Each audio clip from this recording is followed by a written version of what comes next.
ඔබ ගැන සෙනෙහසින් කියන මේ කතාව අවසානයේ තෙක්ම අනිවාර්යෙන් අහන්න. තේරුම් ගන්න. ඔබ ලැබූ මේ මනුස්ස ජීවිතේ ගොඩාක් වටින එකක්.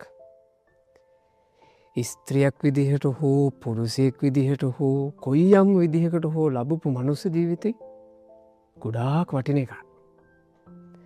ධනවත් වුණත් දුප්පත් වුණත් දක්ෂ වුණත් අදක්ෂ වුණත් සෙනෙහවන්ත අය වටේ හිටියත් එහෙම අය වටේ හිටියේ නැතත් ඔබ ලැබූ මනුස්ස ජීවිතේ ගොඩාක් වටින එකක්. ජීවිතයට ප්‍රශ්නයක් අරුබුදයක් වෙහෙසක් පීඩාවක් එනකොට මේ ජීවිතේ නම් මට ඕනේ නැහැ කියලා සියදිවි නසා ගන්න තීරණේ නම් අපිට ගන්න පුළුවන්. හැබැයි හිතන්න ආසාවකටවත් අපි මරණාසන්න වුණොත් අපිට වැඩිපුර අපේ උවමනාවෙන් ජීවත් වෙන්න පුළුවන්ද? මට මගේ ජීවිතේ තව ජීවත් වෙන්න ඕන කියලා අපිට ආසාවකටවත් වැඩිපුර ජීවත් වෙන්න පුළුවන්ද? ඒ නිසා තේරුම් ගන්න.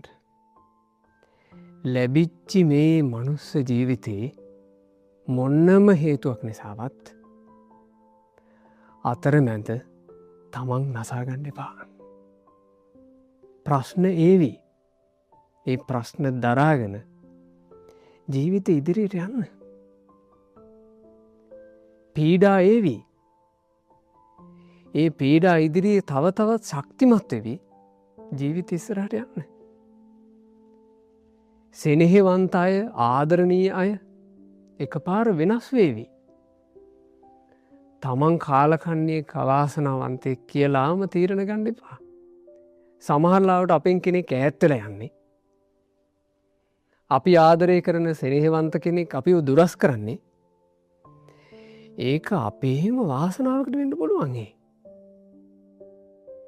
මහා අරුබුදයක් වෙන්න තියෙන දෙයක් කල්ැතුම විසඳනා වෙන්න පුළුවන්.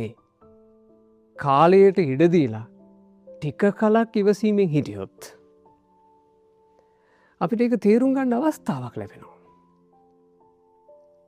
ඒ නිසා හදිසි තීරණයක් ලෙස කිසිසේත් සියදිවි නසා ගන්නවා කියන තීරණයට එන්න එපා. ලෝකයම අවබෝධ කරපු බුදුරජාණන් වහන්සේ වදාළේ කිච්චෝ මනුස්ස පටිලාභෝ. මනුස්ස ජීවිතය කියලා කියන්නේ ගොඩාක් දුර්ලභයි. ගොඩාක් දුර්ලභයි. ඒක බුද්ධ වචනේ. ඒක වෙන කවුරුත් කියප එකක් නෙමේ. ඒක බුදුරජාණන් වහන්සේ වදාළ වචනේ.